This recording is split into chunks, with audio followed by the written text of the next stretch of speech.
அரசு மருத்துவமனை டாக்டர் மேல விழுந்த கத்தி குத்து.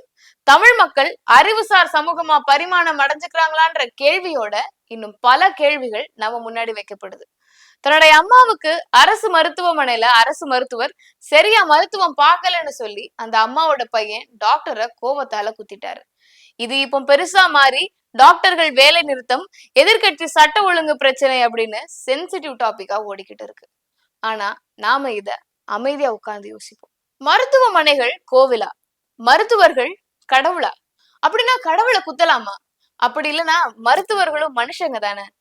மருத்துவர்கள் தங்களால முடிஞ்சதை செய்யறாங்க, அதுக்கு மேல முடியல அப்படின்னா கடவுள் மேல பாரத்தை போட்டுடுறாங்க. அதுதானே உண்மை. வணிக பொருட்கள், அதாவது ஒரு பால் பாக்கெட், டூத் பேஸ்ட், ஏன் மருந்து வாங்கினா கூட அதுக்கு 1 வருஷத்துல இருந்து 5 வருஷம் கேரண்டி இருக்கு.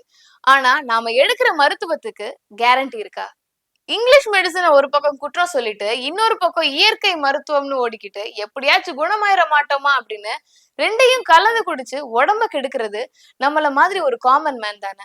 கவர்மெண்ட் ஸ்கூலையும் கவர்மெண்ட் ஹாஸ்பிட்டல்ஸையும் கவர்மெண்ட் டிபார்ட்மெண்ட்ஸையும் கேலியும் கிண்டலும் பண்ணிக்கிட்டு இருக்க நாம தானே இந்த கவர்மெண்ட்டையே தேர்ந்தெடுத்தோம். அப்போ நம்மள நாமே குற்றம் சாட்டுகிறது போலதானே இருக்குது.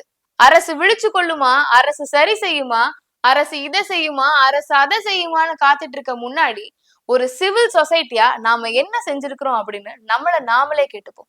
நமக்கு நிகழ்ற ஒவ்வொரு விஷயத்திலையும் அரசியல் மிக ஆழமா கலந்துருக்கு. இதை நாம புரிஞ்சுக்கணும். இல்லாட்டி நாம கேட்கிற பாக்குற நிகழ்வுகள் எல்லாத்துலயும் சாதாரணமா ஒரு ரொட்டினா நினைச்சு மறந்து போய் வாழ்ந்துகிட்டு இருக்கிறோம்.